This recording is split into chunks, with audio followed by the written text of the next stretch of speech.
여호와께서 아브라함과 말씀을 마치시고 가시니 아브라함도 자기 곳으로 돌아갔더라. 아멘. 오늘도 하나님과 교제하는 귀한 날 되기를 축원합니다. 주말에 비가 내려서 시원합니다. 그런 은혜, 시원한 은혜가 우리 가운데 있기를 바랍니다. 사실 오늘 생각해보면 이제 하나님의 시선은 사랑하는 아브라함에게 집중되어 있어서 그에게 말씀하시고 그의 믿음을 의로 모시고 아름다운 하나님, 사랑스러운 하나님의 시선을 발견하다가 오늘 이 아침에 우리는 마침내 하나님의 시선이 소돔을 향하기 시작했다 하는 것을 보게 됩니다. 16절은 우리에게 이렇게 시작합니다. 그 사람들이 거기서 일어나서 소돔으로 향했다. 사실 여기서 물론 그 사람은 하나님의 시선이죠. 여러분, 우리는 하나님의 시선이 늘 사랑하는 곳에, 긍휼이 있는 곳에만 머물기를 원하죠.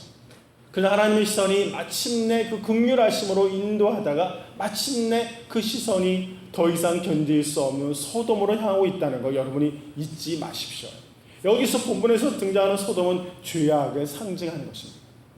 하나님 마침내 여기 시선을 돌렸다는 건 그분의 심판의 손이 소돔을 향하기 시작했다는 거죠.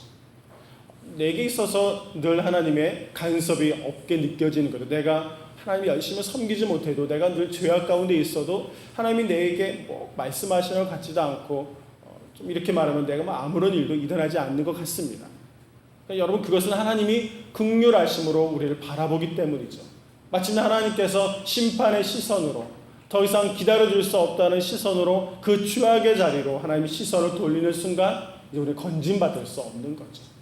하나님의 시선은 긍휼하심의 시선이 있는가 하면 심판을 향하여 감당할 수 없는 시선도 그분에게 있다는 것을 우리가 잊지 말아야 할 것입니다. 진노의 얼굴을 돌리는 하나님을 이 새벽에 보게 되는 것이죠.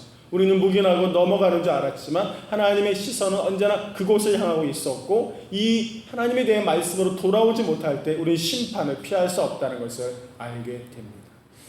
하나님의 시선이 그를 향하고 이제 움직여지자 아브라함은 그들을 전성화로 함께 나갔다라고 16절에 기록합니다. 본문에서 끝까지 하나님과 하나님의 사람들을 이렇게 예우하는 아브라함을 참 보게 돼요.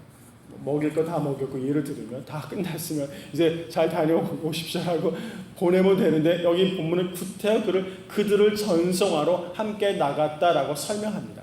끝까지 하나님을 섬기고자 하는 아브라함의 마음을 그대로 볼 수가 있는 것이죠. 우리가 하나님을 섬기고 하나님의 백성들 또 하나님의 성도들을 섬길 때 여러분은 어디까지 선을 정해놓고 섬기나요? 사실 끝이 없죠. 하나님을 예배할 때 우리가 어디까지 정해놓는 것이죠? 그냥 주일 3부 예배만 드리면 되는 것이 이렇게 정해놓고 하나님을 섬기나요? 우리 하나님과 날마다 새벽이라든가 말씀이라든가 또는 매일매일 하나님과의 영적인 교제에 끊임없이 하나님을 섬기고 하나님과 함께하고자 하는 마음이 여러분 안에서 계속 일어날 수 있기를 소망합니다. 제가 언젠가 설교 시간에 그런 얘기를 했습니다. 내가 없는 자리에 하나님 부흥이 일어날까 봐 나는 매일매일 예배를 참여한다고. 내가 빠진 그 예배에서 하나님이 우리 공동체 가운데 부흥을 부어주신다면 내가 그걸 경험하지 못하면 난 너무 안타깝다라는 것이죠. 하나님이 어떤 예배에서 여러분을 더 깊이 부르시고 터치하시고 만져주실지 모른다는 거죠. 어떤 말씀으로 여러분을 위로하실지 모른다는 거죠. 그래서 그 예배를 더 사모하는 거예요. 이렇게 비가 내려도 빠질 수 없는 거죠. 내가 오늘 비 내려서 안 나간 이 새벽에 하나님께서 부흥을 경험케 하시고 공동체에게 기쁨을 주셨다면 너무 마음이 아픈 거죠. 그래서 그냥 나오는 거죠. 악착같이. 그런 감격과 기쁨이 여러분 가운데 있기를 간절히 축원합니다. 오늘 전성화로 아브라함이 하나님을 더 이렇게 예우하려고 나간 그 자리에서 하나님도 아브라함을 예우하십니다. 우리가 하나님을 온전히 섬길 때 하나님도 그를 더 사랑하시고 그에게 더 반응하신다는 걸 알게 됩니다. 잘 보세요. 16절에 아브라함은 그들을 전성을 함께 나가니라. 17절에 여호와께서 이르시되 내가 하려는 것을 아브라함에게 숨기겠느냐? 이때 말씀하세요. 잡수실 때 아무 말씀 안 하셨어요. 와서 섬기고 뭐 할 때는 아무 말씀 안 하고 있다가 이제 나가려고 문 밖을 나갔는데 그것도 아브라함이 전성하려고 문까지 쫓아나가서 이렇게 배웅하고 있는데 그때 한마디를 꺼내셨어요. 내가 이제부터 하려고 하는 것을 내가 아브라함한테 숨길 수가 없다. 내가 너한테 말해야 되겠다. 이런 말씀. 여러분 끝까지 하나님과 교제하는 성도가 되기를 축원합니다. 이 본문에서는 하나님과 아브라함 사이에 얼마나 친밀한가 그 마음이 참 느껴져요. 하나님도 참 적당히 일찍 말씀하시고 내가 뭐 때문에 왔다라고 미리 선언하시면 참 좋을 텐데 끝까지 교제하시다 드시고 다 드시고 이렇게 마지막 나갈 때 겨우 이제 한마디 하세요. 내가 숨길 수 없다라고 말씀하십니다. 중보기도는 무엇일까요? 이 사이에서는 아브라함과 하나님 사이에 얼마나 친밀하고 신뢰감이 보이는가 하는 것을 알게 됩니다. 우리가 하나님을 안다고 하고 하나님을 믿는다고 하지만 이런 것이죠. 우리는 가끔 우리의 문제를 하나님께 맡기라라는 이야기를 많이 듣습니다. 그렇죠? 여러분의 기도의 제목들, 고민들을 하나님께 맡기십시오라고 말합니다. 그러면 하나님께 맡겨놓고 나는 잠자고 놀고 있는 것인가요? 내가 하나님께 맡겼으니까 이제 하나님 알아서 하십시오라고 내팽개쳐 있는 것인가요? 그런 것이 아니죠. 우리가 우리의 문제를 하나님께 맡겼다는 것은 하나님께서 그 문제를 어떻게 풀어가시는가를 우리가 기도 중에 계속 기대하고 있다는 것이에요. 내가 그 문제를 하나님께 맡겼다고 해서 나는 나 몰라라 그러고 내 마음대로 지내고 있는 것이 아니에요. 나는 하나님께 그 문제를 맡기고 이제 그 문제를 어떻게 하나님이 다스려가는지를 깊이 기도하며 기대하고 묵상한 가운데 그 하나님과 동행하는 것을 의미하는 것입니다. 여러분 하나님과 친밀하게 지낸다는 건 두 가지입니다. 잘 들어서 오늘 여러분들에게만 말씀을 드리는 거예요. 내가 어떻게 하나님과 친밀하게 말합니까? 오늘 안 나온 사람은 못 들어요. 그것은 먼저 하나님은 우리에게 말씀을 하시는 분이세요. 하나님은 말씀으로 여러분에게 다가와 주시는 거예요. 사랑하는 사람에게 하나님 말씀을 주세요. 여러분들이 말씀을 아무리 들어도 그 말씀이 마음으로 들려주기 시작해야 하는 것이에요. 그냥 귀로 듣는 것이 아니라 그 말씀이 내 마음에 따뜻한 위로가 되고 소망이 되고 희망이 되도록 말씀이 들려지는 거예요. 그럼 하나님은 사랑하는 자에게 말씀을 주시고 그럼 우리는 어떻게 하나님과 대화를 나누죠? 기도하게 되어 있습니다. 그러니까 말씀이 들린 자는 기도합니다. 그러니까 결국 하나님과 우리가 어떻게 친밀한 교제를 나누니까 하나님 그에게 말씀을 주시고 말씀을 들은 자는 기도하기 시작하는 거예요. 왜 우리가 기도하지 않느냐면 말씀이 들려지지 않아서예요. 하나님의 말씀이 아무리 많이 선포되는데 그 선포되는 말씀이 내 마음에 들려보십시오. 여러분 그걸 붙들고 기도하게 되어 있어요. 저기 소돔성의 멸망에 대해서 하나님이 말씀하셨습니다. 그 말씀이 내가 들려졌습니다. 아브라함과 같이 하나님과 친밀한 사람이 할 수 있는 선택할 수 있는 방법이 무엇입니까? 기도하는 거죠. 그 이야기를 내가 들었다 그러면 견딜 수 없는 거야. 하나님 물론 거기에 롯도 생각이 나요. 그러나 하나님 그 성에 대한 하나님의 긍휼하신 마음이 뭔지를 알고 있기 때문에 붙들고 기도할 수밖에 없는 거죠. 여러분 이것이 하나님과의 친밀한 교제입니다. 하나님의 음성을 듣게 되면 우리는 기도의 자리로 갈 수밖에 없어요. 이것이 하나님과 깊이 있는 교제를 나누고 친밀한 교제 가운데 있다는 성도들의 삶의 방식이에요. 하나님은 말씀하시고 성도는 기도하고 이런 친밀한 교제가 오늘 하나님과 아브라함 사이에서 일어나고 있는 건 아닙니까? 하나님 말씀하시잖아요. 하다가 아브라함한테 도저히 숨길 수가 없다. 말씀하시고 그 말씀을 들은 아브라함이 뭘 시작합니까? 기도 시작하잖아요. 오늘 이 본문의 말씀은 중보기도의 굉장히 중요한 본문이에요. 하나님의 말씀을 붙들고 기도하잖아요. 우리가 보기에 어떻게 이런 기도가 가능합니까? 마치 하나님과 협상하는 것 같잖아요. 주님, 의인들을 그 악인들과 함께 멸하시겠습니까? 붙들고 있잖아요. 단 한 영혼이라도 살리려고. 우리가 지금 안타까워하는 게 뭡니까? 단 한 영혼이라도 살리려고 뛰어든 사람이 없다는 거잖아요. 안타깝잖아요. 단 한 영혼을 향한 하나님의 마음을 왜 모르냐는 것이에요. 그것이 오늘 하나님과 함께하는 우리의 삶의 소망이 되는 것입니다. 하나님 우리에게 함께하기를 원하시고 말씀하기를 원하세요. 아브라함에게 알려주는 것 두 가지. 네가 강대한 나라가 될 것이고 천하 만민이 너로 말미암아 복을 받게 될 것이다. 말씀을 주시죠. 또 19절에 그 너의 자식과 권속들에게 명하여 여호와의 도를 지켜 의와 공도를 행하게 하려 하라. 그래서 내가 너 택했다. 이렇게 말씀하십니다.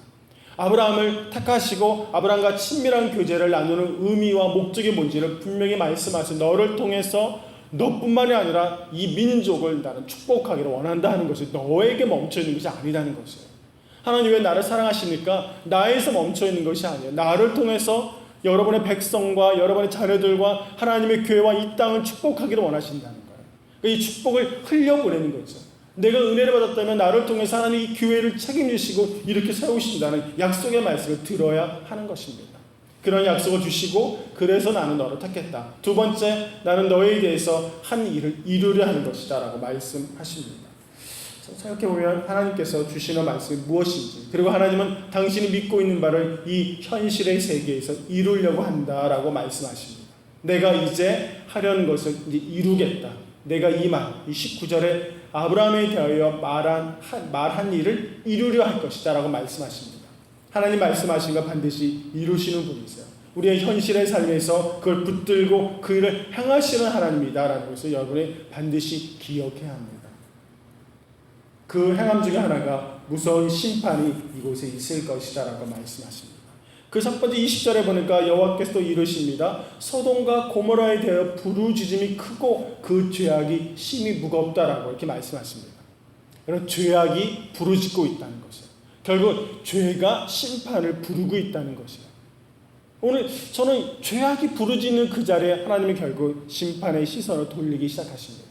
그렇다면 오늘 우리는 이 죄악이 부르짖는 세상에서 우리 그 하나님 앞에 중보기도로 부르짖는 사람들이 왜 없느냐 하는 것입니다.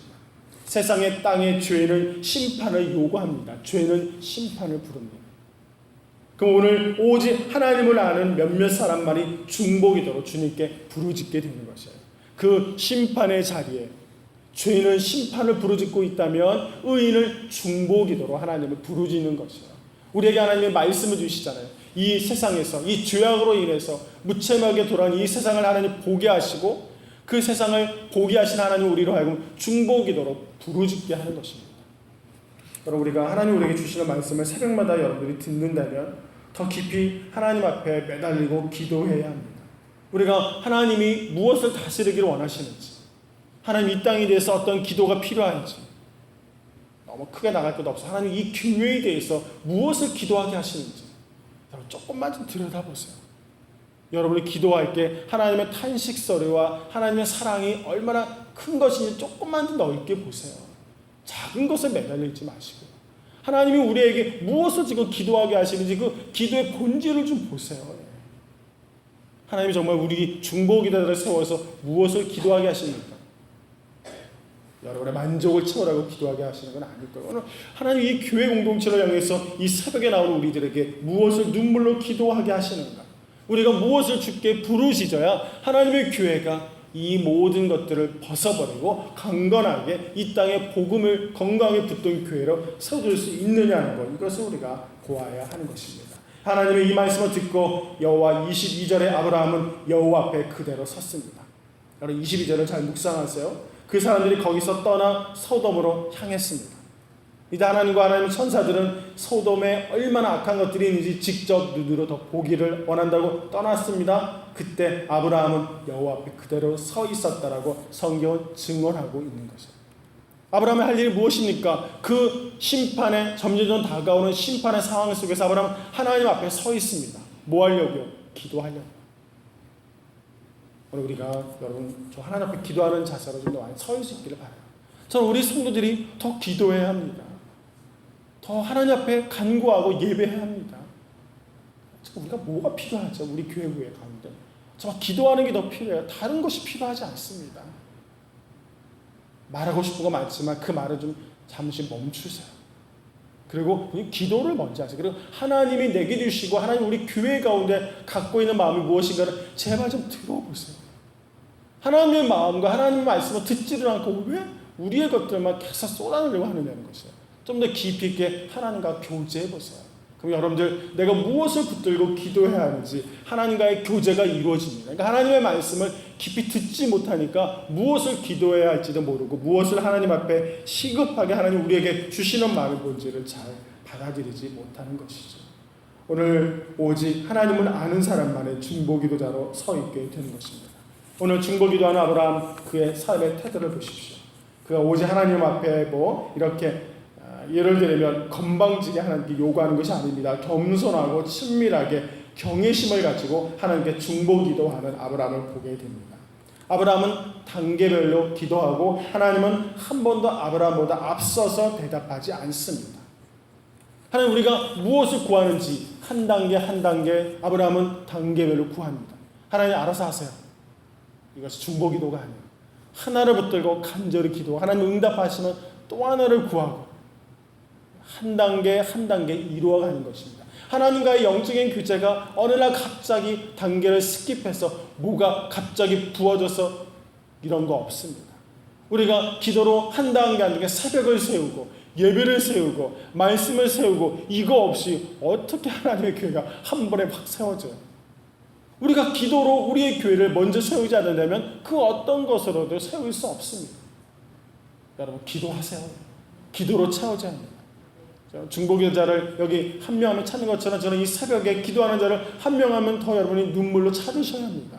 예배를 소중히 여기며 하나님의 음성을 듣고 싶어하는 사람들을 한 사람 한 사람 찾아놨어요. 그게 필요합니다. 다른 걸 찾지 마세요. 하나님을 향하는 마음을 갖고 있는 사람을 찾으세요. 이것이 지금 우리 교회를 하나님 부어주시는 중요한 약속이고 소망이라고 생각해 봅니다. 하나님 이 모든 단계를 한 번에 말씀하지 않고 한 단계 한 단계 이루어져 가다가 하나님의 마지막 뜻이 확인되면서 중보기도가 멈추어졌다는 것이죠. 여러분 가끔 우리가 유혹이 우리 마음속에 침투해 들어올 때마다 우리는 하나님의 섭리와 또 우리가 믿는 것과 잘 상충될 때가 있습니다. 그럴 때 흔들리지 말고 하나님께 마땅히 행할 바를 행하고 계시다는 믿음을 가져야 합니다. 하나님이 행하실 바를 행하고 있습니다. 중보기도 하면서 더 깊이 있게 하나님의 뜻을 붙들어야 합니다. 가끔 기도해봐야 뭐 소용없어 하나님이 원하시는 대로 하지 않겠어? 이렇게 말하는 것은 굉장히 불신앙적인 태도입니다. 내가 기도해 소용이 없어 하나님이 알아서 하실 텐데 뭐 이건 신앙이 아니에요. 여러분 이걸 믿음 좋다고 착각하지 마세요. 이건 신앙이 아닙니다. 우리는 하나님이 어떤 일을 행할지는 아무도 모르는 것이고 우리는 그 하나님의 긍휼하심을 붙들고 기도하는 것이에요. 그 성을 향한 하나님의 한 사람을 살리기 위한 하나님의 마음을 붙들고 기도하는 것이거든요. 뭐 내가 기도한다고 되겠어 하나님이 알아서 하시겠지. 신앙이 아니라는 거 여러분 놓치지 마십시오. 주님과 마음껏 대화를 나눈 다음에 주님의 뜻이 그래도 이루어지기를 원합니다. 이것이 기도예요. 처음부터 기도하지 않고 하나님 알아서 하세요라는 것이 아니라 주님 열심히 기도하고 하나님 마음에 합한 기도를 하고 그래도 하나님의 뜻이 저의 뜻보다 앞서서 이루어지기를 원한다고 기도하라는 것이에요. 하나님 마음에 합한 기도가 회복이 될 때 건강한 교회가 되는 것입니다. 하나님 마음을 좀 찾으십시오. 중보기도는 흥정하는 것이 아닙니다. 기도를 통해서 하나님의 뜻을 구해가는 것이고 알아가는 것입니다. 하나님께 가까이 가면 갈수록 더 보잘것없는 나를 보게 되는 것입니다. 이것이 기도입니다. 내가 하나님의 뜻을 찾아 가까이 한 걸음 한 걸음 갈 때마다 얼마나 내가 작은 자인가를 알게 되는 것이에요. 만약 여러분이 크게 보이면 기도가 아닙니다. 오늘 아브라함은 생명을 살리는 아브라함의 기도가 시작이 됩니다. 저는 여기서 왜 10명에서 멈췄을까요? 여러분 어떻게 생각하세요? 좀 더 구하죠. 왜 여기서 멈췄죠? 또 책을 보니까 아마 아브라함은 최소한 10명 정도로 있었을 것이다 라고 기대했다는 것이에요. 그 성의 죄악이 예상보다 컸다라는 것입니다. 생각해보면 하나님은 그 땅에 몇 명의 의인이 있는지 모르셨을까요? 어떻게 생각하세요? 의인이 몇 명이 있는지 하나님 모르셨을까요? 아브라함은 그러면 하나 아브라함의 기도에 귀를 기울이고 계시고 또 아브라함도 하나님의 공의와 심판이 마지막까지 있을 것이라는 걸 모르고 자비를 구했을까요? 그렇지 않을 겁니다. 이 모든 일을 알면서도 하나님에 대해서 신뢰함을 갖고 영혼을 향한 하나님의 마음을 붙들고 기도하고 있는 것입니다. 이것이 첫 중보 기도하는 자의 자세이며 이 은혜가 거기에 있다는 것이죠. 아브라함이 이렇게 끝까지 기도할 수 있었던 것은 하나님이 우리를 사랑하신다는 것, 하나님은 한 사람이라도 멸망하기를 원치 않으신다는 하나님의 성품을 알기 때문에요. 우리가 기도할 때마다 하나님을 그래서 묵상해야 합니다. 하나님이 어떤 분이신지를 알면 그 성품에 의지하여 우리가 기도하게 되는 것입니다. 여러분 기도는 배를 움직이는 연료와 같습니다. 기도 없이 하나님은 일하지 않습니다. 기도하지 않은 공동체를 통해서는 한 번도 일한 적이 없으십니다. 만약 우리가 하나님의 일을 이루기를 원하신다면 우리 공동체가 기도해야 합니다. 우리 모든 부서 남전도회 여전도회가 기도하려고 모여야 합니다. 기도하는 공동체가 되십시오. 여러분 목장이 모든 여러분 모일 때마다 기도가 첫 번째 그 기도를 위해서 모이세요. 기도는 아무것도 아니고 다른 것만을 위해서 모이는 공동체가 되어서는 안 된다는 것입니다. 그래서 하나님을 붙들고 하나님의 사랑과 그분의 은혜를 붙들고 끝까지 간구해야 합니다. 잃어버린 영혼을 향한 기도, 이 땅을 위한 기도, 하나님의 교회를 향한 끊임없는 기도, 하나님 지금도 그 기도자를 찾고 계세요.